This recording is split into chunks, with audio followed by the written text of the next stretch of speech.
বেগম খালেদা জিয়া সহ 15 ব্যক্তি ও 5 প্রতিষ্ঠান পাচ্ছেন স্বাধীনতা পুরস্কার। ঈদ উপলক্ষে 18 মার্চ ছুটি ঘোষণা। বিদ্যুৎ ব্যবহারে সাশ্রয়ী হবার আহ্বান প্রধানমন্ত্রী। অফিস সময়ে সরকারি ডাক্তাররা প্রাইভেট প্র্যাকটিস করলে লাইসেন্স স্থগিতের হুঁশিয়ারি স্বাস্থ্যমন্ত্রীর। ঈদে অতিরিক্ত ভাড়া নিলে বাতিল হবে রুট পারমিট, বলেছেন সড়ক পরিবহন মন্ত্রী। বাংলাদেশ ব্যাংকের গভর্নরের নিয়োগ বাতিলের দাবি টিআইবির। র্যাব বিলুপ্তি ও পুলিশ কমিশন সংস্কার বাতিল সহ 35 দফা সুপারিশ ইফতেখারুজ্জামানের। জুলাই অভ্যুত্থানের প্রথম শহীদ শিক্ষার্থী আবু সাইদ হত্যা মামলার রায় 9 এপ্রিল। আসামিদের সর্বোচ্চ সাজা চায় প্রসিকিউশন। ইরান ও লেবাননে ইসরায়েল ও যুক্তরাষ্ট্রের হামলা অব্যাহত। লক্ষ্যবস্তুতে পাল্টা হামলা জোরদার তেহরানের। অগ্নিগর্ভ গোটা মধ্যপ্রাচ্য।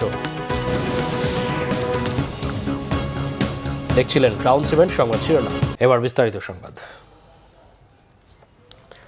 দেশের স্বাধীনতা, গণতন্ত্র ও নারী শিক্ষা সহ দেশ গঠনের সার্বিক অবদানের জন্য এবার স্বাধীনতা পুরস্কার পাচ্ছেন সাবেক প্রধানমন্ত্রী বেগম খালেদা জিয়া। এছাড়াও জাতীয় পর্যায়ে গৌরবোজ্জ্বল ও কৃতিত্বপূর্ণ অবদানের স্বীকৃতি হিসাবে 15 জন বিশিষ্ট ব্যক্তি এবং 5টি প্রতিষ্ঠানকে স্বাধীনতা পুরস্কার দেবে সরকার। সচিবালয়ে প্রধানমন্ত্রী তারেক রহমানের সভাপতিত্বে মন্ত্রিসভার বৈঠকে 18 মার্চ নির্বাহী আদেশে সরকারি ছুটির প্রস্তাব অনুমোদন দেওয়া হয়। এছাড়া বিদ্যুৎ সাশ্রয়ে আহ্বান জানিয়েছেন প্রধানমন্ত্রী। রিপোর্ট সৈয়দ আব্দুল মুহিতের। বৃহস্পতিবার সচিবালয়ে প্রধানমন্ত্রী তারেক রহমানের সভাপতিত্বে মন্ত্রিসভার বৈঠক হয়। প্রায় 2 ঘন্টার বৈঠকে দেশের সার্বিক পরিস্থিতি, আইন শৃঙ্খলা, অর্থনৈতিক ও বিদ্যুৎ পরিস্থিতি নিয়ে আলোচনা হয়। ঈদ যাত্রা নির্বিঘ্ন করতে 18 মার্চ ছুটি অনুমোদন করে মন্ত্রিসভা। বিদ্যুৎ পরিস্থিতি সামাল দিতে প্রধানমন্ত্রীর বেশ কিছু নির্দেশনার কথা জানান মন্ত্রী পরিষদ সচিব। প্রথম আমার বিল্ডিং থেকে শুরু করো। উনি যেটা করেছেন, প্রথম কাজ হলো যে লাইটের ব্যবহার অর্ধেক করে দিয়েছেন। বলেছে কোনো ব্লাইন্ড পর্দা থাকবে না, তাহলে যথেষ্ট সানলাইট আসবে। যেগুলো যেমন বাথরুমের লাইট জ্বালানো থাকে এগুলো থাকবে না। করিডোরে এনার্জি সেভিং বাল্ব লাগাতে বলেছেন। এসির ব্যাপারে বলেছেন যে যেখানে এসি আছে, অবৈধ এসি যদি থাকে সেগুলো বন্ধ করে দেবে। আর 25 ডিগ্রি নিচে কোনো এসি চলবে না। 18 মার্চ ছুটি থাকছে, ফলে আগামী 17 তারিখ থেকে 17, 18, 19, 20, 21, 22, 23 একটানা 7 দিন ছুটি থাকছে। মন্ত্রিপরিষদ সচিব নাসিমুল গনি জানান, মুক্তিযুদ্ধে অবদানের স্বীকৃতি হিসেবে এবার 20 জনকে স্বাধীনতা পুরস্কার দেওয়ার সিদ্ধান্ত নিয়েছে সরকার। স্বাধীনতা, গণতন্ত্র ও নারী শিক্ষা সহ দেশ গঠনে সার্বিক অবদানের জন্য স্বাধীনতা পদক পাচ্ছেন বেগম খালেদা জিয়া। এছাড়াও মহান মুক্তিযুদ্ধে অসামান্য অবদানের জন্য sector commander major Abdul Jalil মরণোত্তর, বিজ্ঞান ও প্রযুক্তিতে অধ্যাপক ডক্টর জহুরুল করিম, সাহিত্যে ডক্টর আশরাফ সিদ্দিকী মরণোত্তর, সংস্কৃতিতে হানিফ সংকেত ও বশির আহমেদ মরণোত্তর, ক্রীড়াক্ষেত্রে অবদানের জন্য জবেরা রহমান লিনু, সমাজসেবায় ডাক্তার জাফরুল্লাহ চৌধুরী মরণোত্তর, সাইদুল হক, মাহিরিন চৌধুরী মরণোত্তর, জনপ্রশাসনে কাজী ফজলুর রহমান, গবেষণা প্রশিক্ষণে মোহাম্মদ আব্দুল বাকি, অধ্যাপক ডক্টর এম এ রহিম, অধ্যাপক ডক্টর সুকমল বড়ুয়া এবং পরিবেশ সংরক্ষণে এবার স্বাধীনতা পুরস্কার পাচ্ছেন আব্দুল মুকিত মজুমদার। এছাড়াও প্রতিষ্ঠান হিসেবে Fazlurhat cadet college, Dhaka medical college হাসপাতাল, Palli Karma Sahayak foundation, SOS children village ও গণস্বাস্থ্য কেন্দ্র এবারে স্বাধীনতা পুরস্কার পাচ্ছে। স্বাধীনতা পুরস্কার 2026 তারিখের এইটার চূড়ান্ত হয়েছে। এবারে 20 জনকে পুরস্কার দেওয়া হচ্ছে। 1 নম্বরে আছেন বেগম খালেদা জিয়া মরণোত্তর, স্বাধীনতা, গণতন্ত্র ও নারী শিক্ষা সহ দেশ গঠনের সার্বিক অবদানের জন্য। এছাড়াও আসন্ন 12 মার্চ ত্রয়োদশ জাতীয় সংসদের প্রথম অধিবেশনের প্রস্তুতি নিয়েও মন্ত্রিসভার বৈঠকে আলোচনা হয়। সৈয়দ আব্দুল মুহিত, বাংলা ভিশন, ঢাকা।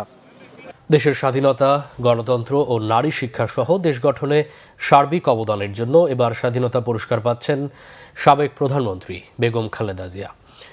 জাতীয় পর্যায়ে গৌরবোজ্জ্বল ও কৃতিত্বপূর্ণ অবদানের স্বীকৃতি হিসাবে এবার তাকে রাষ্ট্রীয় সর্বোচ্চ এই পদক দেওয়া হচ্ছে। গণতন্ত্রের প্রশ্নে রাজপথে আন্দোলন, সংগ্রাম, অন্যায্য কারাবরণ, হার না মানা এক আপসহীন মহাকাব্যের প্রধান চরিত্র বেগম খালেদা জিয়া। তার পথ চলার কিছুটা অংশ জানাচ্ছেন আমাদের বিশেষ প্রতিনিধি সিকান্দার রেমান। বেগম খালেদা জিয়া 1945 সালের 15 আগস্ট ভারতের জলপাইগুড়িতে জন্মগ্রহণ করেন। তার গ্রামের বাড়ি ফেনী জেলার ফুলগাজীতে। পিতা ব্যবসায়ী ইস্কান্দার মজুমদার ও মা তৈয়বা মজুমদার দিনাজপুরের চন্দনবাড়ির মেয়ে। 3 বোন ও 2 ভাইয়ের মধ্যে তিনি তৃতীয়। খালেদা জিয়ার শৈশব ও কৈশোর পার করেছেন দিনাজপুরে। 1960 সালে দিনাজপুর সরকারি স্কুল থেকে ম্যাট্রিকুলেশনে উত্তীর্ণ হন খালেদা খানম পুতুল। পরে তিনি দিনাজপুর সুরেন্দ্রনাথ কলেজে লেখাপড়া করেন। কলেজে পড়ার সময় তখনকার পাকিস্তান সেনাবাহিনীর ক্যাপ্টেন জিয়াউর রহমানের সঙ্গে তার বিয়ে হয়। 1965 সালে স্বামীর সঙ্গে পশ্চিম পাকিস্তানে যান। 1969 সালের মার্চ পর্যন্ত করাচিতে ছিলেন। এরপর ঢাকায় আসেন। কিছুদিন জয়দেবপুর থাকার পর জিয়াউর রহমানের পোস্টিং হলে চট্টগ্রামের 16 শহর এলাকায় চলে যান। চট্টগ্রামের কালুরঘাট বেতার কেন্দ্র থেকে মেজর জিয়াউর রহমান স্বাধীনতার ঘোষণা দেওয়ার পর যুদ্ধের সময় ক্যান্টনমেন্টে বন্দী ছিলেন বেগম খালেদা জিয়া। জিয়াউর রহমান খালেদা জিয়া দম্পতির 2 সন্তান তারেক রহমান আর প্রয়াত আরাফাত রহমান কোকো। 1981 সালের 30 মে বিএনপির প্রতিষ্ঠাতা জিয়াউর রহমান চট্টগ্রাম সার্কিট হাউসে কিছু বিপদগামী সেনা সদস্যের হাতে শহীদ হন। স্বামী মারা যাবার আগ পর্যন্ত গৃহবধূ ছিলেন খালেদা জিয়া। জিয়াউর রহমান দেশের প্রেসিডেন্ট হলেও রাজনীতিতে বেগম জিয়ার উপস্থিতি ছিল না। পরে দলের নেতাকর্মীদের অনুরোধে বিএনপির হাল ধরেন তিনি। নীতি ও আদর্শে অটুট থাকায় বেগম জিয়া আপোষহীন নেত্রী হিসেবে পরিচিতি লাভ করেন। খালেদা জিয়া 3 বার বাংলাদেশের প্রধানমন্ত্রী ছিলেন। বিএনপির দায়িত্ব নেয়ার পরপরই নানা প্রতিকূলতার মুখে পড়েন খালেদা জিয়া। দল ঐক্যবদ্ধ রেখে এরশাদের স্বৈরশাসনের বিরুদ্ধে আন্দোলন গড়ে তোলেন। খালেদা জিয়া দক্ষিণ এশীয় আঞ্চলিক সহযোগিতা সংস্থা সার্কের 2 বার চেয়ারপারসনের দায়িত্ব পালন করেন। নির্বাচনের ইতিহাসে বেগম খালেদা জিয়ার একটি অনন্য রেকর্ড হচ্ছে 5টি সংসদ নির্বাচনে 23টি আসনে প্রতিদ্বন্দ্বিতা করে সবকটিতেই তিনি জয়ী হয়েছেন। সেনা সমর্থিত 111-এর তত্ত্বাবধায়ক সরকারের আমলে বেগম খালেদা জিয়াকে 2007 সালের 3 সেপ্টেম্বর গ্রেফতার করা হয়। দীর্ঘদিন কারাবাসের পর তিনি আইনি লড়াইয়ের মাধ্যমে সবকটি মামলায় মুক্তি পান। আওয়ামী লীগ ক্ষমতায় এলে 2010 সালের 13 নভেম্বর বেগম জিয়াকে ক্যান্টনমেন্টের বাড়ি থেকে উচ্ছেদ করা হয়। 2024 সালের 5 আগস্ট ছাত্র জনতার অভ্যুত্থানের মাধ্যমে আওয়ামী লীগ সরকারের পতন হয়। 6 আগস্ট রাষ্ট্রপতির নির্বাহী আদেশে বেগম জিয়াকে সব দণ্ড থেকে পুরোপুরি মুক্তি দেওয়া হয়। 2025 সালের 7 জানুয়ারি রাতে উন্নত চিকিৎসার জন্য কাতারের আমিরের পাঠানো বিশেষ এয়ার অ্যাম্বুলেন্সে বেগম জিয়া ঢাকা ত্যাগ করেন। চিকিৎসা শেষে পরে তিনি 6 মে দেশে ফেরেন। 80 বছর বয়সী বেগম খালেদা জিয়া দীর্ঘদিন ধরে হৃদরোগ, diabetic, arthritis, liver cirrhosis, kidney জটিলতা সহ নানা ধরনের রোগে ভুগছিলেন। পরে অসুস্থ অবস্থায় 2025 সালের 30 ডিসেম্বর ইন্তেকাল করেন বেগম খালেদা জিয়া। মৃত্যুর পর এবার রাষ্ট্রের সর্বোচ্চ পুরস্কার স্বাধীনতা পুরস্কার দিয়ে তাকে সম্মানিত করছে বাংলাদেশ। সিকান্দার রেমান, বাংলা ভিশন, ঢাকা। অফিস সময়ে সরকারি হাসপাতালের চিকিৎসকরা ক্লিনিকে বা ব্যক্তিগত চেম্বারে রোগী দেখলে বিএমডিসির নিবন্ধন স্থগিত সহ আরও কঠোর পদক্ষেপ নেওয়া হবে বলে জানিয়েছেন স্বাস্থ্যমন্ত্রী সরদার মোহাম্মদ সাখাওয়াত হোসেন। তিনি বলেন, শুধু চিকিৎসকের বিরুদ্ধে নয়, সংশ্লিষ্ট ও বেসরকারি প্রতিষ্ঠানের লাইসেন্সও বাতিল করবে সরকার। অফিস সময়ে শরীয়তপুর 250 শয্যা বিশিষ্ট সদর হাসপাতালের junior consultant Rajesh Majumdar private চেম্বারে সময় দেয় তার লাইসেন্স 6 মাসের জন্য স্থগিত করার সিদ্ধান্তের কথাও জানান মন্ত্রী। মহিবুল্লাহ মহিবের রিপোর্টে বিস্তারিত। গত 4 মার্চ শরীয়তপুর 250 শয্যা বিশিষ্ট সদর হাসপাতালের junior consultant Rajesh Majumdar biometric হাজিরা দিয়ে অফিস সময়ে একটি বেসরকারি ক্লিনিকে রোগী দেখতে যান। বিষয়টি ধরা পড়ে একটি বেসরকারি টেলিভিশনের ক্যামেরায়। সংবাদটি নজরে আসে প্রধানমন্ত্রী তারেক রহমানের। স্বাস্থ্যমন্ত্রীকে ডেকে ওই চিকিৎসকের বিরুদ্ধে ব্যবস্থা নেওয়ার নির্দেশ দেন তিনি। 250 শয্যা জেলা সদর হাসপাতালের উনি নিয়মিত। বিষয়টি নিয়ে জরুরি সংবাদ সম্মেলন ডাকেন স্বাস্থ্যমন্ত্রী সরদার মোহাম্মদ সাখাওয়াত হোসেন।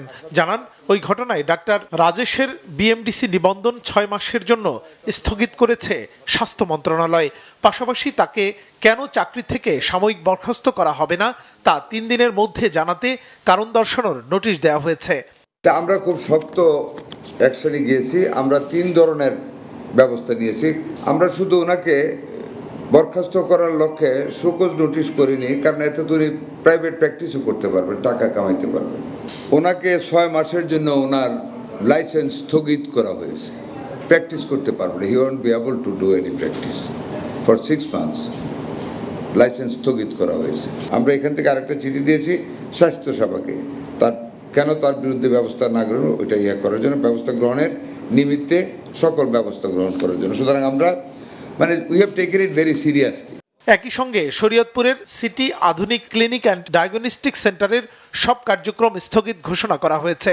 তবে বর্তমানে চিকিৎসাধীন রোগীরা ছাড়পত্র পাওয়ার আগ পর্যন্ত সেখানে থাকতে পারবেন। প্রতিষ্ঠানটির লাইসেন্স কেন বাতিল করা হবে না তা আগামী 7 কর্মদিবসের মধ্যে জানাতে ক্লিনিকের ব্যবস্থাপনা পরিচালককে নির্দেশ দেওয়া হয়েছে। ভবিষ্যতে এ ধরনের কাজ করলে প্রত্যেকের বিরুদ্ধে কঠোর ব্যবস্থা নেওয়ার হুঁশিয়ারি দেন স্বাস্থ্যমন্ত্রী। উপজেলার স্বাস্থ্য লেভেলে আমাদের অ্যাটেন্ডেন্স বেড়েছে, মেডিসিনের সাপ্লাই প্রত্যেক ইয়ারে সরকার থেকে ফান্ড দেওয়া হয়, আমরা দেখেছি। ওষুধ দিচ্ছে, যেখানে ইরেগুলারিটিস আছে ওগুলি বন্ধ করার জন্য যে আমরা দেখেন অ্যাকশনে যাচ্ছি, এরকম একটা হয়তো অ্যাটেন্ডেন্স ধরছে, আরেকখানে গিয়ে একদিন স্টোর ধরবো, আমরা গোয়েন্দাদের লাগিয়েছি। এখন মানে উই আর ট্রাইং, আমি মুদ্রা কথা একটা আমরা চেষ্টা করতেছি, আপনারাও তো অনেক জায়গায় করেন। হ্যাঁ, নার্সের সংখ্যা, সব নার্সের সংখ্যা কম, অন্যান্য টেকনিশিয়ানের সংখ্যা কম। আমাদের 74,000 পোস্ট বর্তমানে খালি আছে। আমরা আরও 1 লক্ষ নিয়োগ করতে যাচ্ছি ক্যাটেগরি করে। দোয়া করেন, আমরা আশা করি তাড়াতাড়ি আমরা চেষ্টার কোনো ত্রুটি আমাদের নেই। হাসপাতালে দালালের দৌরাত্ম্য বন্ধ করে অল্প খরচে উন্নত সেবা দিতে সরকার কাজ করছে বলে জানান সাখাওয়াত হোসেন। রোগীদের জন্য বরাদ্দ সরকারি ঔষধ বাইরে বিক্রি বন্ধে গোয়েন্দা সহায়তা নেয়ার কথাও জানান তিনি। মুহিবুল্লাহ মুহিব, বাংলা ভিশন, ঢাকা। ঈদের সময় কোনো বাস কোম্পানি অতিরিক্ত ভাড়া নিলে তার রুট পারমিট বাতিল করা হবে বলে জানিয়েছেন সড়ক পরিবহন ও সেতু, রেলপথ এবং নৌ পরিবহন মন্ত্রী শেখ রবিউল আলম। অতীতের যে কোনো সময়ের তুলনায় এবারের ঈদযাত্রা নির্বিঘ্ন হবে উল্লেখ করে মন্ত্রী বলেন, সড়কে কোনো ধরনের চাঁদাবাজি সহ্য করা হবে না। মুহিবুল্লাহ মুহিবের রিপোর্টে বিস্তারিত। প্রতিষ্ঠান আছেন। আসন্ন পবিত্র ঈদুল ফিতর উদযাপন উপলক্ষে ঈদযাত্রা নিরাপদ ও নির্বিঘ্ন করতে প্রস্তুতি নিয়ে সচিবালয় সড়ক পরিবহন ও মহাসড়ক বিভাগের সভাকক্ষে এই সভা অনুষ্ঠিত হয়। সভা শেষে সড়ক পরিবহন ও সেতু, রেলপথ এবং নৌ পরিবহন মন্ত্রী শেখ রবিউল আলম বলেন, এবারের ঈদে বাড়তি ভাড়া নেয়ার কোনো সুযোগ নেই। নির্ধারিত ভাড়ার চেয়ে 1 টাকা বেশি নিলে দৃষ্টান্তমূলক শাস্তির কথাও জানান তিনি। বাড়তি ভাড়া নেওয়ার কোনো সুযোগ নেই। বাড়তি ভাড়া নির্ধারণ করা আছে, বাড়তি ভাড়া না, নির্দিষ্ট ভাড়া নির্ধারণ করে আছে। সেই নির্ধারিত ভাড়ার চেয়ে 1 টাকা বেশি নিলে আমাদেরকে জ্ঞাত করেন, তার দৃষ্টান্তমূলক শাস্তি হবে এবং তার নিয়ন্ত্রণ যে কোনো মূল্যে করা হবে। কোনো বাসই ইচ্ছামতো ভাড়া নেওয়ার কোনো সুযোগ নেই। নির্ধারিত বলেন ন্যায়, কিন্তু নির্ধারিতটা অ্যাপ্রুভ কিনা সেটা প্রশ্ন করতে পারেন। নির্ধারিত ভাড়া নেয়, ইচ্ছা মতো নিতে পারে না কোনো ভাড়া। আসলে না, সত্যিকারে নিব এবং সেটা আপনারা দেখতে পাবেন। তার রুট যদি কোনো ভাড়া নেয়, তার রুট পারমিট ক্যান্সেল করা হবে, তার রুট পারমিট থাকবে না। এবং ওই ভাড়া নিতে গিয়ে যদি ফৌজদারি অপরাধ ঘটে থাকে, তাকে শাস্তির আওতায় আসতে হবে। মন্ত্রী বলেন, ফিটনেসবিহীন কোনো যানবাহন সড়কে চলতে দেওয়া হবে না। যে কোনো দুর্ঘটনা রোধে মহাসড়কে অবৈধ অটোরিকশা নিয়ন্ত্রণের কথাও জানান মন্ত্রী। ঈদ যাত্রা উপলক্ষে সড়কে চাঁদাবাজি করার কোনো সুযোগ নেই। আইন শৃঙ্খলা রক্ষাকারী বাহিনী, পরিবহন সেক্টরে যারা জড়িত সবাই তৎপর আছে। আমাদের মন্ত্রণালয় থেকে যারা এখানে মনিটরিং করার দরকার সেটা আছে, মোবাইল কোর্ট আছে, হাইওয়ে পুলিশ তৎপর আছে, স্থানীয় প্রশাসন মানে রাস্তাগুলি যে সমস্ত থানা জেলার অধীনে তারাও সক্রিয় আছে। এবং মালিক সমিতি, আমি আগেই বললাম যে যারা আছেন পরিবহন শ্রমিক নেতারা যারা আছেন তারাও এ ব্যাপারে তৎপর আছেন। তারা বিরত থাকছেন আমি তা বলছি না, তৎপর আছেন বলছি। মানে তারাও নিজেরা দায়িত্ব নিয়েছেন, কোনো অবস্থাতে কোনো ধরনের অনৈতিক সুবিধা ঈদ যাত্রাকে কেন্দ্র করে গড়ে ওঠার সুযোগ নেই। একটা সমিতি রেজিস্ট্রেশন হয়েছে, সেই সমিতি তাদের কল্যাণে একটি অর্থ কালেক্ট করার যদি বৈধতা থাকে, সেটাকে আপনি চাঁদাবাজি কেন বলছেন? সড়ক, নৌ ও ট্রেন যাত্রায় সার্বক্ষণিক নিরাপত্তার কথাও জানান শেখ রবিউল আলম। আমাদের সব ডিপার্টমেন্ট, সব সংস্থা প্রস্তুত আছে। মুহিবুল্লাহ মুহিব, বাংলা ভিশন, ঢাকা। বাংলাদেশ ব্যাংকের নবনিযুক্ত গভর্নরকে সরিয়ে নতুন কাউকে নিয়োগের সুপারিশ করেছে ট্রান্সপারেন্সি ইন্টারন্যাশনাল বাংলাদেশ টিআইবি। সংস্থাটির প্রধান নির্বাহী ইফতেখারুজ্জামান বলেন, এই নেতৃত্বের হাতে কেন্দ্রীয় ব্যাংকে ছেড়ে দেয়া ঠিক হবে না। বিএনপির দুর্নীতি বিরোধী প্রতিশ্রুতি বাস্তবায়নের ৩৫ দফা সুপারিশের পাশাপাশি অন্তর্বর্তী সরকারের করা পুলিশ সংস্কার কমিশন অধ্যাদেশ, জ্বালানি মহাপরিকল্পনা বাতিল ও র্যাব বিলুপ্তির সুপারিশও করেছে টিআইবি। রকুনুজ্জামানের রিপোর্ট। নবনির্বাচিত বিএনপি সরকারের দুর্নীতি বিরোধী প্রতিশ্রুতি বাস্তবায়নে বিভিন্ন খাতে 35 দফা সুপারিশমালা দিয়েছে ট্রান্সপারেন্সি ইন্টারন্যাশনাল বাংলাদেশ। এখন পর্যন্ত সরকার প্রধানের ঘোষণা ও উদ্যোগকে দুর্নীতি বিরোধী প্রতিশ্রুতি বাস্তবায়নে ইতিবাচক বলেই দেখছে প্রতিষ্ঠানটি। তবে প্রতিশ্রুতি বাস্তবায়নে শুরুতেই বেশ কিছু ঘটনাকে চ্যালেঞ্জ হিসেবে দেখছে সংস্থাটি। তার মধ্যে মপ করে বাংলাদেশ ব্যাংকের গভর্নর নিয়োগ ও আওয়ামী লীগ সরকারের সবচেয়ে বড় অর্থ লোপাটকারীর সাথে নতুন গভর্নরের সংশ্লিষ্টতার অভিযোগ, চাঁদাবাজির বৈধতা দিয়ে এক মন্ত্রীর বক্তব্য এবং সর্বশেষ দুদক কমিশনারদের পদত্যাগের মতো ঘটনাগুলোকে সরকারের দুর্নীতি বিরোধী প্রতিশ্রুতি বাস্তবায়নের চ্যালেঞ্জ হিসেবে চিহ্নিত করেছে টিআইবি। যাকে গভর্নর নিয়োগ দেওয়া হয়েছে যে প্রক্রিয়া হোক না কেন অত্যন্ত জোরালো স্বার্থের দ্বন্দ্ব এখানে বিরাজ করবে। কাজেই এই নেতৃত্বের হাতে বাংলাদেশ ব্যাংক ছেড়ে দেওয়াটা সামনের 5 বছরের জন্য কোনো অবস্থায় গ্রহণযোগ্য হতে পারে না বলে আমরা মনে করি। বাংলাদেশ থেকে অর্থ সম্পদ লুটপাটের অন্যতম যে যারা দায়ী তাদের শীর্ষ পর্যায়ের ব্যক্তি বা প্রতিষ্ঠানকে এইভাবে পুনরায় কর্তৃত্বে ফিরিয়ে আনা, সেটি কোনো অবস্থায় রাষ্ট্রের জন্য কল্যাণকর হবে না। এটি আমার আপনার বলার বিষয় না, এটি আমি মনে করি সরকারের জানা কথা, সরকার প্রধানের অবশ্যই নিজেরই জানার কথা। কাজেই আমরা সকলে সরকারের দৃষ্টি আকর্ষণ করছি এবং সরকারের প্রধানের দৃষ্টি আকর্ষণ করছি এই বিষয়টিকে বিশেষভাবে গুরুত্ব সহকারে বিবেচনা নিয়ে বাংলাদেশ ব্যাংকের গভর্নরের নিয়োগ বাতিল করে নতুন গভর্নরের নিয়োগ উদ্যোগ গ্রহণ করা। এছাড়া র্যাব বিলুপ্তি, অন্তর্বর্তী সরকারের করা পুলিশ সংস্কার কমিশনের অধ্যাদেশ বাতিল সহ বেশ কিছু সিদ্ধান্তের পুনর্মূল্যায়নের সুপারিশ করেছে টিআইবি। বিএনপির বিভিন্ন পর্যায়ের নেতা কর্মী এবং সমর্থকদের এবং আমলাতন্ত্র এবং ব্যবসায়ীদের প্রায় সকল পেশাজীবীর মধ্যেই একাংশের মধ্যেই দৃশ্যমান একটা প্রবণতা, যেটা আমরা এর আগেও আপনাদের মাধ্যমে বলেছি, এবার আমাদের পালা। এই যে এবার আমাদের পালা যে সংস্কৃতি, সেটার বিকাশ রোধে সেটাকে প্রতিহত করার জন্য দলীয় দল ও দলীয় অঙ্গ সংগঠন সহ সকল দলীয় আনুগত্য পুষ্ট সকল ক্ষেত্রে শুদ্ধতার চর্চা নিশ্চিত করতে হবে এবং সেই জন্য দল ও সরকারের শীর্ষ পর্যায় থেকে দুর্নীতির বিরুদ্ধে শূন্য সহনশীলতার দিক নির্দেশনা সহ সর্বোচ্চ গুরুত্ব প্রদান করতে হবে। পেশাজীবী সংগঠনগুলোকে দলীয় প্রভাবমুক্ত রাখা, দলীয় রাজনৈতিক বিবেচনার ঊর্ধ্বে থেকে জুলাই অভ্যুত্থান ও কর্তৃত্ববাদী সরকারের আমলে হওয়া হত্যা অপরাধের সুষ্ঠু তদন্ত ও বিচার অব্যাহত রাখার সুপারিশও করেছে সংস্থাটি। রকুনুজ্জামান, বাংলা ভিশন, ঢাকা। জুলাই গণ অভ্যুত্থানের প্রথম শহীদ রংপুর বেগম রোকেয়া বিশ্ববিদ্যালয়ের শিক্ষার্থী আবু সাইদ হত্যা মামলার রায় 9 এপ্রিল। বৃহস্পতিবার আন্তর্জাতিক অপরাধ ট্রাইব্যুনাল 2 এর চেয়ারম্যান বিচারপতি নজরুল ইসলাম চৌধুরী নেতৃত্বাধীন 3 সদস্যের বিচারিক প্যানেল এই তারিখ নির্ধারণ করেন। প্রসিকিউশন আসামিদের সর্বোচ্চ শাস্তি দাবি করেছেন। বিস্তারিত সৈকত সাদিকের প্রতিবেদনে। 2024-এর জুলাই আন্দোলনের প্রথম শহীদ আবু সাইদ। 16 জুলাই রংপুরে বৈষম্য বিরোধী ছাত্র আন্দোলনে রোকেয়া বিশ্ববিদ্যালয়ের শিক্ষার্থী আবু সাইদ পুলিশের বুলেটের সামনে বুক পেতে দিয়েছিলেন, যার আত্মত্যাগে মুড় ঘুরিয়ে দিয়েছিল জুলাই আন্দোলন। টানা 36 দিনের আন্দোলনে অবশেষে ক্ষমতাচ্যুত হন তৎকালীন প্রধানমন্ত্রী শেখ হাসিনা। আবু সাইদ হত্যার দায়ে মানবতা বিরোধী অপরাধের এই মামলায় 9 এপ্রিল রায় দিচ্ছে আন্তর্জাতিক অপরাধ ট্রাইব্যুনাল 2।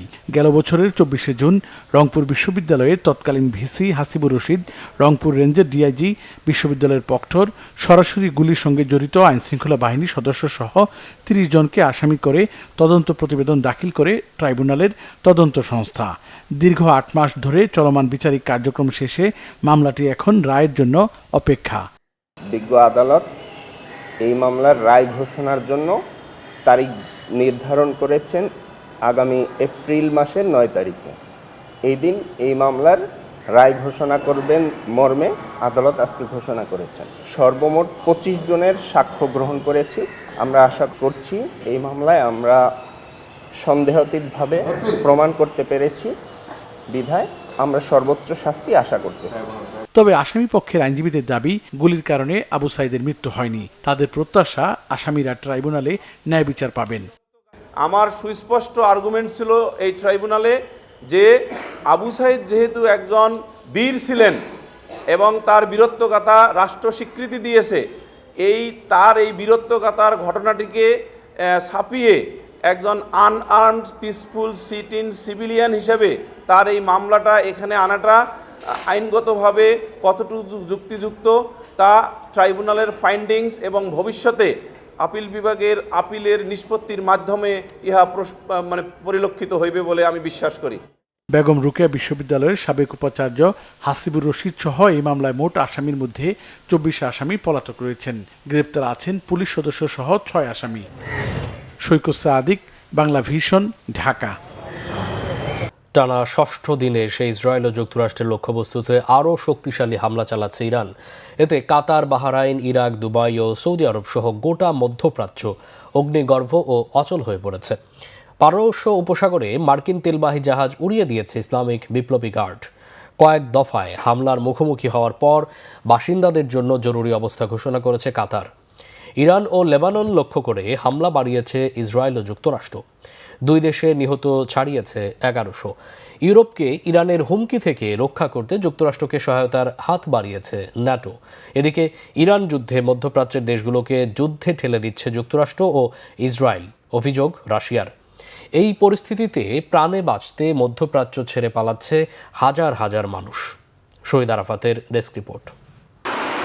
প্রতিপক্ষ সংখ্যায় বেশি হলেও যুদ্ধের মাঠ ছেড়ে পালায় না ইরান। টানা ষষ্ঠ দিনে এসেও ইসরায়েল ও মধ্যপ্রাচ্যে যুক্তরাষ্ট্রের একের পর এক লক্ষ্যবস্তুতে হামলার পর সেটি আবারও প্রমাণ করছে মুসলিম প্রধান দেশটি। অচল হয়ে পড়েছে ইসরায়েল। দেশটির রাজধানী তেল আবিব সহ বিভিন্ন শহরের সুপারমার্কেট ও গ্যাস পাম্প লক্ষ্য করে হামলা চালাচ্ছে ইরান। রয়টার্স সহ বিভিন্ন আন্তর্জাতিক গণমাধ্যমে উঠে এসেছে ক্ষতিগ্রস্ত সেই সব ভবনের ছবি। সাইরেনের শব্দে আটকে ওঠা বাসিন্দারা বাসায় অবস্থান করতে পারছে না।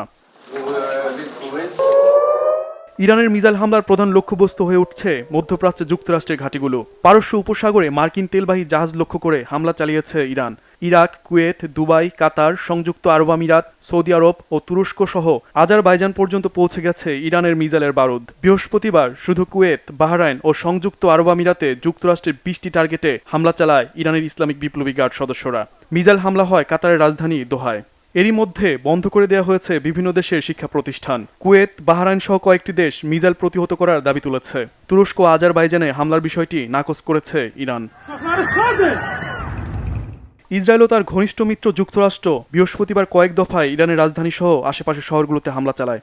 এ পর্যন্ত 1200-এর বেশি টার্গেটে হামলা চালিয়েছে ইসরায়েল ও যুক্তরাষ্ট্র। হামলা অব্যাহত আছে লেবাননেও। দেশ দুটিতে নিহত ছাড়িয়েছে 1100।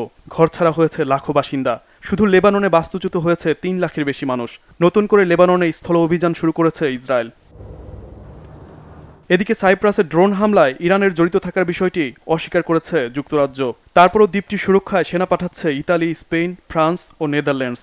ন্যাটো ইউরোপের নিরাপত্তা নিয়ে শঙ্কা জানিয়েছে। পশ্চিমা জোটটি জানিয়েছে ইউরোপকে রক্ষায় ইরানের বিরুদ্ধে যুক্তরাষ্ট্রকে সহায়তা করতে তারা প্রস্তুত। ইরানে হামলার জন্য যুক্তরাষ্ট্রকে নিজেদের মাটি ব্যবহার করতে দেবে না ইরাক। এই পরিস্থিতিতে মধ্যপ্রাচ্য ছাড়ছে বিভিন্ন দেশের নাগরিক। যদিও বিমান চলাচল স্থগিত সহ নানা জটিলতায় দেশ ছাড়তে বেগ পেতে হচ্ছে ওই নাগরিকদের। প্রশ্ন উঠছে, এই যুদ্ধ আর কতদিন টেনে নিতে পারবে ইরান? কতটা সক্ষমতা আছে দেশটির? আর যুক্তরাষ্ট্রই বা কখন এই যুদ্ধের সমাপ্তি টানবে? বিশ্লেষকরা এসব প্রশ্নের সহজ কোনো উত্তর না দিতে পারলেও বলছেন, ইরান যুদ্ধ মধ্যপ্রাচ্যে অচল অবস্থা সৃষ্টি করেছে, যার ধকল বইতে হবে গোটা বিশ্বকে। Shahid Arafat, Bangla vision, news desk. মার্কিন যুক্তরাষ্ট্রের সহকারী পররাষ্ট্রমন্ত্রী পল কাপুরের সাথে বৈঠক করেছে বাংলাদেশ জাতীয়তাবাদী দল বিএনপি। বৃহস্পতিবার সকালে ঢাকায় নিযুক্ত যুক্তরাষ্ট্রের রাষ্ট্রদূতের বাসভবনে দলের স্থায়ী কমিটির সদস্য ডক্টর আব্দুল মঈন খানের নেতৃত্বে বিএনপির 5 সদস্যের প্রতিনিধি দলের এই সাক্ষাৎ অনুষ্ঠিত হয়। সাক্ষাৎ শেষে বেরিয়ে ডক্টর মঈন খান সাংবাদিকদের বলেন, সফররত সহকারী পররাষ্ট্রমন্ত্রীর সাথে আলোচনা হয়েছে দুদেশের জনগণের পারস্পরিক বিষয় নিয়ে। ভবিষ্যৎ সরকারের নীতিমালা বিষয়গুলো নিয়ে আলোচনা হয়েছে বলেও জানান ডক্টর মঈন খান। সেই সাথে বিশ্বের বিভিন্ন ঘটনা প্রবাহ নিয়ে আলোচনা হয়েছে বলে জানান তিনি। এর আগে একই স্থানে বৈঠক করে নায়েবে আমির ডক্টর সৈয়দ আবদুল্লাহ মোহাম্মদ তাহিরের নেতৃত্বে জামাতের একটি প্রতিনিধি দল। এদিকে প্রধানমন্ত্রীর পররাষ্ট্র বিষয়ক উপদেষ্টা হুমায়ুন কবিরের সঙ্গে যুক্তরাষ্ট্রের দক্ষিণ ও মধ্য এশিয়া বিষয়ক সহকারী পররাষ্ট্রমন্ত্রী পল কাপুরের সৌজন্য সাক্ষাৎ হয়েছে। এই সময় তারা বাংলাদেশ ও যুক্তরাষ্ট্রের মধ্যকার বিদ্যমান দ্বিপক্ষীয় সম্পর্ক, আঞ্চলিক সহযোগিতা, বাণিজ্য ও বিনিয়োগ বৃদ্ধি, উন্নয়ন অংশীদারিত্ব এবং পারস্পরিক স্বার্থ সংশ্লিষ্ট বিষয়ে ফলপ্রসূ আলোচনা করেন। প্রধানমন্ত্রীর পররাষ্ট্র বিষয়ক উপদেষ্টা বাংলাদেশ ও যুক্তরাষ্ট্রের দীর্ঘদিনের বন্ধুত্বপূর্ণ সম্পর্কের কথা উল্লেখ করে ভবিষ্যতে এই সম্পর্ককে আরও দৃঢ় ও বহুমাত্রিক করার প্রত্যাশা ব্যক্ত করেন। তিনি উভয় দেশের মধ্যে অর্থনৈতিক সহযোগিতা, বাণিজ্য সম্প্রসারণ, বিভিন্ন উন্নয়ন খাতে যৌথ উদ্যোগ বৃদ্ধির উপর গুরুত্ব আরোপ করেন। পল কাপুর বাংলাদেশ যুক্তরাষ্ট্র সম্পর্ককে আরও এগিয়ে নিতে যুক্তরাষ্ট্রের আগ্রহ পুনর্ব্যক্ত করেন এবং পারস্পরিক সহযোগিতার বিভিন্ন ক্ষেত্র আরও সম্প্রসারণের সম্ভাবনার কথা উল্লেখ করেন। এদিকে জাতিসংঘ সাধারণ পরিষদের 81তম অধিবেশনের সভাপতি পদে বাংলাদেশের প্রার্থী পররাষ্ট্রমন্ত্রী ডক্টর খলিলুর রহমানের প্রতি সমর্থন দিয়েছে আফ্রিকার দেশ লিবিয়া। প্রধানমন্ত্রীর পররাষ্ট্র বিষয়ক উপদেষ্টা হুমায়ুন কবিরের সঙ্গে সাক্ষাৎ করে লিবিয়ার রাষ্ট্রদূত আব্দুল মুতলিব এস.এম. সুলিমান এই সমর্থনের কথা জানান। জুলাই আগস্ট গণঅভ্যুত্থানে নিহতদের পরিবার এবং আহতদের মধ্যে যারা এখনও গেজেটভুক্ত হননি তাদেরকে দ্রুত স্থানীয় জেলা প্রশাসন বা সংশ্লিষ্ট মন্ত্রণালয়ে যোগাযোগ করার আহ্বান জানিয়েছেন মুক্তিযুদ্ধ বিষয়ক প্রতিমন্ত্রী ইশরাক হোসেন। জাতীয়তাবাদী রিকশা, ভ্যান, অটো চালক দল কেন্দ্রীয় কমিটির উদ্যোগে বৃহস্পতিবার রাজধানীর ভাসানী মিলনায়তনে জুলাই আগস্ট গণঅভ্যুত্থানে নিহত ও আহত পরিবারের মাঝে ঈদের উপহার বিতরণ অনুষ্ঠানে প্রধান অতিথির বক্তব্যে তিনি এই আহ্বান জানান। ইশরাক হোসেন বলেন, যথাযথ প্রক্রিয়া অনুসরণ করে যেসব ব্যক্তিদের গেজেটভুক্ত করার উদ্যোগ নেওয়া হয়েছে, তিনি বলেন 17 বছর পর যাদের ত্যাগ ও রক্তের বিনিময়ে দেশে গণতন্ত্র প্রতিষ্ঠা পেয়েছে, যাদের আন্দোলন, সংগ্রাম ও আত্মত্যাগের পথ ধরেই আজ অনেকে মন্ত্রী, এমপি হওয়ার সুযোগ পেয়েছেন, তাদের ত্যাগের প্রতিদান দিতে একটি গণতান্ত্রিক, স্বাধীন, সার্বভৌমত্ব, দারিদ্র্যমুক্ত বাংলাদেশ গড়ে তোলার প্রত্যয় ব্যক্ত করেন ইশরাক হোসেন। পরিবার যারা শহীদ হয়েছে তাদের রক্তের উপরে দাঁড়িয়ে বাংলাদেশ আজকে গণতন্ত্র প্রতিষ্ঠা পেয়েছে, আমরা মন্ত্রী, এমপি হতে পেরেছি। সেটার জন্য আমি আপনাদের শুধু কৃতজ্ঞতা জানাইলে হবে না, আমি দোয়া করি যাতে যারা শহীদ হয়েছে, যে কারণে তারা আন্দোলন সংগ্রামে রাজপথে নেমে এসেছিলেন, যে কারণে তারা শহীদ হয়েছে, সেটা যাতে আমরা প্রতিদানটা দিতে পারি। আহাজারি না করে আপনাদের এই শোককে শক্তিতে রূপান্তর করেন, আগামী দিনে আপনাদের এই শোককে শক্তিতে রূপান্তর করে যে কারণে আপনাদের পরিবারের সদস্যরা বুকের তাজা রক্ত রাজপথে ঢেলে দিয়েছিল, সেই বাংলাদেশ যাতে আমরা করতে পারি, সেটার জন্য আপনারা আমাদেরকে সহযোগিতা করবেন।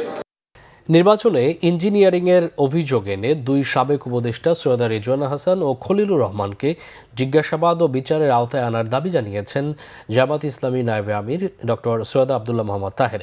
মগবাজারে জামাতের কেন্দ্রীয় কার্যালয়ে এক সংবাদ সম্মেলনে এই দাবি জানান তিনি বলেন, 12 ফেব্রুয়ারি নির্বাচন বাহ্যিকভাবে গ্রহণযোগ্য মনে হলেও সন্ধ্যার পর থেকেই জাল ভোট, এজেন্টদের কেন্দ্রে ঢুকতে না দেওয়া এবং নানা অনিয়মের অভিযোগ আসে।